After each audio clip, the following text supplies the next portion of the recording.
Hello बच्चों, let's see the question. The question says the oscillating frequency of a cyclotron is 10 megahertz.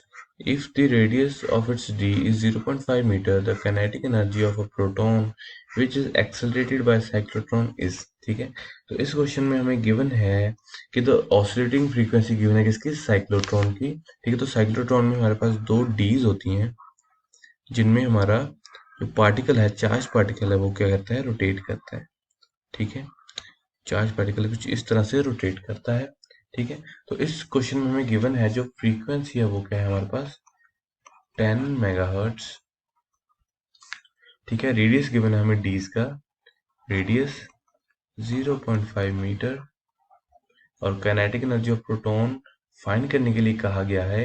ठीक है, जब उसको हमने एक्सेलरेट किया है साइक्लोट्रॉन में। ठीक है, तो इस क्वेश्चन को सॉल्व करने के सबसे पहले हम देखते हैं फ्रीक्वेंसी का फॉर्मूला हमारे पास क्या होता है। तो फ्रीक्वेंसी हमें पता है क्या होती है, 1/टाइम। ठीक है, तो यहाँ से हम कह सकते हैं टाइम हमारा किसके इक्वल होता है। देखिए टाइम, तो जो हमारा पार्टिकल है वो यहाँ पे रोटेट करने के लिए एक सर्कल बना रहा है, तो यहाँ पे हम लिख सकते हैं 2πr, आर रेडियस हो जाएगा जिस रेडियस में वो पार्टिकल मूव कर रहा है।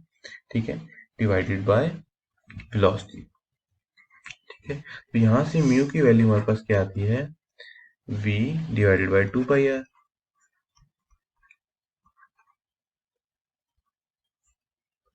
ठीक है, तो हमें काइनेटिक एनर्जी फाइंड करने के लिए कहा गया है, तो हम यहाँ से v वैल्यू वैल्यू जो फाइंड करेंगे 2πr म्यू, उससे हमारे पास क्या आ जाएगी, काइनेटिक एनर्जी आई, क्योंकि काइनेटिक एनर्जी का फॉर्मूला हमारे पास होता है kinetic energy is equal to half m v square. तो हमें मास ऑफ प्रोटॉन पता है और उससे हम यूज करके इस काइनेटिक एनर्जी को फाइंड करते हैं, बस हमें v चाहिए, तो v को हम फाइंड करेंगे।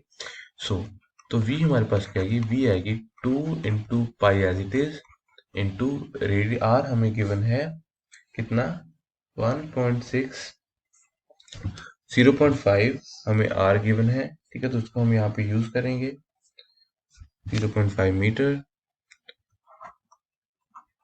इंटू म्यू हमें गिवन है 10 मेगाहर्ट्ज। ठीक है, तो जब इसको सॉल्व करेंगे तो हमारे पास v की वैल्यू आ जाएगी 10⁻⁷ पाई मीटर पर सेकेंड। ठीक है, तो ये हमारे पास आएगी वैल्यू v की। तो अब हम काइनेटिक एनर्जी फाइंड कर सकते हैं। सो काइनेटिक एनर्जी हमारी क्या होगी, half mass of electron, sorry mass of proton हमारे पास कितना होता है, 1.67 इंटू 10⁻⁻27 इंटू पाई स्क्वायर